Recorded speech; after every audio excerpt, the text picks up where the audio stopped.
c'est bientôt les grandes vacances et vous vous ennuyez, jouez à Crystal of Atlan, un MMO action RPG cross-platform disponible sur iOS, Google Play, PC et même PlayStation 5. Ce jeu vous embarque dans une aventure magique, punk et plein de combos. Vous avez 11 classes toutes disponibles dès le début, le tout avec 20 compétences chacune que vous pourrez combiner à votre guise. Vous avez par exemple la classe Starbreaker que j'aime beaucoup, qui se tape avec des gantelets en métal, ou encore le Cloud Strider ultra efficace, plus axé magie et contrôle de l'adversaire. Tous les combos donnent un résultat différent, d'autant que le jeu est doté d'un système de combat fluide qui permettent des combos aériens vraiment poussés. Vous pourrez en plus de ça jouer en coopération pour faire des donjons ou même de rejoindre une guilde, comme dans tout bon MMO. Vous avez aussi du PVP équilibré, ce qui n'est pas souvent le cas dans les MMO. Crystal of Atlan vous permet de faire du 3 contre 3 ou du 1 contre 1, et seul votre skill déterminera le résultat. Et évidemment, vous avez un monde incroyable mêlant technologie punk et magie, et en tant qu'aventurier, vous devrez découvrir les secrets des anciennes ruines d'Atlan, et vous confronter à de puissantes factions. Faites comme 8 millions de joueurs et rejoignez Crystal of Atlan. Vous pourrez obtenir des récompenses et peut-être même de l'équipement légendaire. Si vous vous loguez tous les jours pendant 7 jours, vous aurez encore plus de récompenses. Par exemple, le deuxième jour, vous aurez une tenue offerte, le troisième jour, un animal de compagnie gratuit, etc. Alors profitez-en et cliquez sur le lien en description.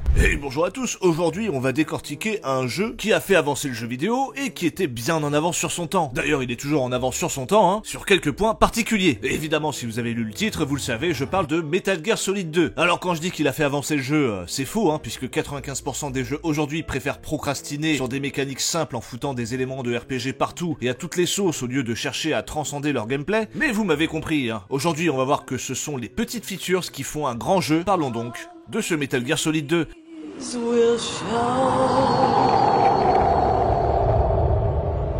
Alors j'y ai passé des dizaines et des dizaines d'heures quand j'étais jeune, car j'étais fasciné par toutes ces petites choses qu'on pouvait faire. Sorti en 2001, c'était ma deuxième claque post-Shenmue, mon jeu Madeleine de Proust, dont d'ailleurs l'ami Conquerax a fait une excellente vidéo sur le sujet, et je dis pas ça parce que j'y ai prêté ma voix. Bangor aussi a fait une vidéo dessus, justement parce que c'est mon jeu préféré, et d'ailleurs j'en profite pour vous en parler, parce que Bangor c'est un mec qui parle à travers un prisme plutôt philosophique et psychologique du jeu vidéo. Alors c'est pas que ça évidemment, mais c'est vachement cool, car il permet de théoriser le gaming en mettant des mots sur des choses qu'on ressent sans forcément savoir les nommer. J'aime beaucoup ce qu'il fait et je pense qu'il va vite évoluer. Tu sens le mec qui veut devenir prof de fac cursus gaming. Bref, bravo à lui d'exister, mais revenons à Metal Gear Solid 2. Ah putain, rien que l'intro de ce mec en anorak accompagné par la musique de Harry Gregson Williams me rend toute chose.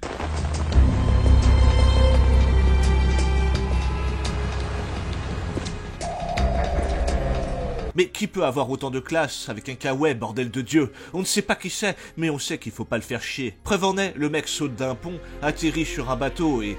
Bordel, c'est ce putain de héros. C'est le seul et l'unique Solid Snake. Ah putain, quelle classe. Bon, il a complètement baisé son système d'invisibilité en faisant ce saut de gros débile. Surtout que ça lui servait à rien de l'activer jusque-là, mais bon, ça a fait des éclairs et tout. C'est ça la classe. C'est faire une grosse connerie, mais terminer sur une posture stylée. Ouais mon gars, ouais t'es beau, ouais. Le principal, c'est que même en faisant un truc idiot, il met à l'époque une fessée à toutes les autres productions en termes de réalisation. Cerise sur le gâteau, c'est en 3D temps réel. Pas en CGI, ce serait trop facile. Outre cela, la musique composé par Harry Gregson Williams, qui est un compositeur de films, ce qui se faisait assez rarement à l'époque, qui a notamment fait l'excellente BO de Shrek 2, Les Aventures de Tigrou, ou encore Fourmise. Alors je rigole en prenant des films rigolos, mais en vrai, il a une filmo de baiser. Il est toujours en activité aujourd'hui, et sur Metal Gear Solid 2, il a fait un travail de malade. La musique est à 300% diégétique lors des cinématiques, épique, calme ou rythmé en fonction des situations, et fait partie intégrante de la réalisation. Pourtant, on est sur PS2, début 2000, et je peux vous assurer que faire appel à un vrai compositeur, ça change absolument tout, ça se ressent d'autant plus sur Metal Gear Solid 3, et ses accointances avec des musiques très James Bond,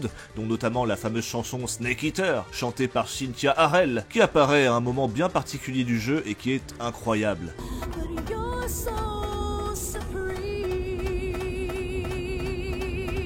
Bon, on sait bien palucher sur la réal la musique, mais y a pas que là-dessus qu'Hideo Kojima a retourné le game. On peut parler de la physique des objets déjà, incroyable pour l'époque, on est quand même 3 ans avant la révolution Half-Life 2 et son moteur Source, et tout semble interactif. Ça va du sèche-main aux toilettes, aux plantes, shooter un peu partout est jouissif sur les fruits, les poils ou les bouteilles. Même si tu décides d'éclater des bouteilles avec un coup de pied retourné, la physique reste cohérente. Et puis regardez l'animation du bac à glaçons quand vous l'allumez, c'est très satisfaisant. Et les glaçons fondent. Qui qui, à l'époque, s'est dit pendant le brainstorm de Metal Gear Solid 2, venez, on fait fondre des glaçons. Bravo à ce mec. Mais ça peut être aussi utile de tirer sur les objets. Si vous tirez sur le talkie d'un garde, ce dernier ne pourra pas s'en servir pour appeler ses copains à la rescousse.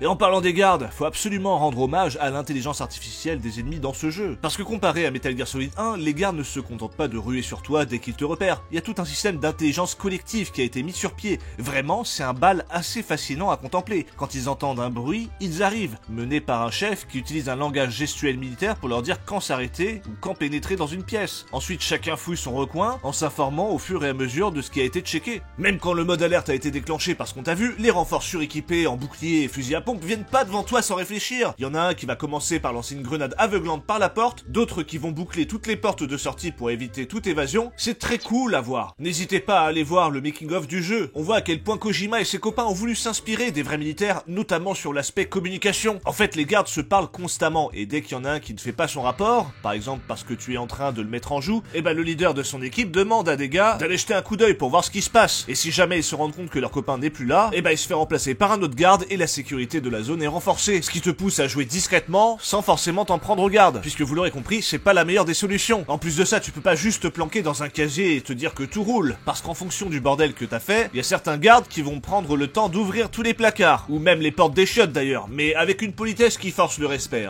Avant d'enfoncer la porte, il toque pour être sûr que t'as eu le temps de t'essuyer ton petit trou d'amour. Et c'est ce souci de bien faire qui fait que tout paraît très vivant. T'as pas les mêmes réactions d'un garde à l'autre, des fois tu tombes sur un mec qui pique du nez, un autre qui se met à mater un magazine de cul que t'as posé au sol, ou encore un autre qui se met à te pisser au visage. Je vous conseille de mettre la vue en FPS à ce moment-là pour plus d'immersion. Ah, ça me rappelle des soirées. Quand tu mets en joue un garde, des fois il te suppliera en pleurnichant. Mais parfois, un autre garde sera sans peur et te parlera mal, ou d'autres tenteront le tout pour le tout en se retournant et contre-attaquant parce qu'il a senti que t'as baissé ta garde. Si vous endormez un garde et qu'il est retrouvé évanoui, son camarade lui met un coup de pied pour qu'il se remette au boulot. Et pire, si un garde considère qu'un collègue a donné une fausse alerte et fait déplacer une équipe pour rien, il lui cache la gueule, quitte à le faire tomber dans un gouffre, le con.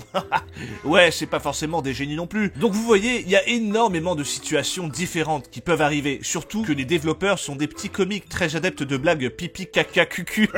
Moi ça me fait pas rire en tout cas. On a par exemple Raiden qui peut glisser en marchant sur des merdes de pigeons. On a aussi l'alarme qui se déclenche si tu toques au niveau des parties intimes d'une fille sur un poster. Et c'est pas fini niveau petits détails, parce que évidemment si vous mettez votre grosse tête devant un projecteur qu'une armée est en train de regarder, il peut vous arriver des bricoles.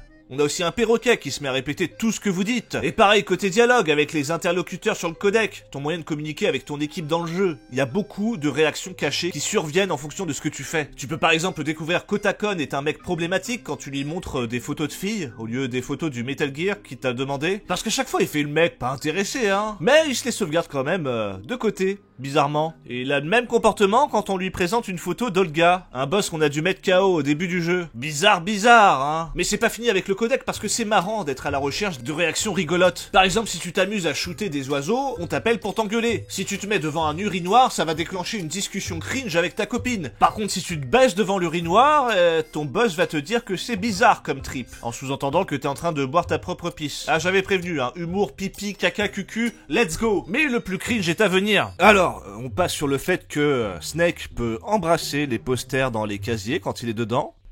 Bon, ça c'est mignon encore, ça me rappelle ce mec qui embrasse le poster de Britney Spears dans Tellement Vrai. Mais par contre, quand Snake regarde un poster très longuement et qu'Otakon l'appelle et qu'il fait cette tête, il a l'air d'être essoufflé. Bon, très clairement, il se tarabiscote le paf, ce qui prouve que Hideo Kojima est aussi un bon gros beauf, on va pas se mentir. Cela dit, si on met ça de côté, ça reste un putain de génie. Je ne sais pas si vous l'avez remarqué, mais Metal Gear Solid 2 est encore en avance sur son temps sur certains points, notamment dans l'intelligence artificielle. Alors que le jeu existe depuis plus de 20 ans, qu'il est sorti sur PlayStation 2, et qu'il aurait pu peut-être inspirer un peu plus les jeux d'infiltration, non ? C'est trop compliqué? En vrai. Et pourtant, ce sont tous ces petits détails et son intelligence artificielle qui font le sel de Metal Gear Solid 2. C'est pas juste un jeu d'infiltration où faut être discret, tuer des ennemis. Non, parce qu'on sait que le jeu est blindé de petites choses qu'on peut faire, qu'on peut voir, où on teste et on se dit ah ça marche, même si ça sert à rien. Comme ces insectes qui fuient mon spray réfrigérant.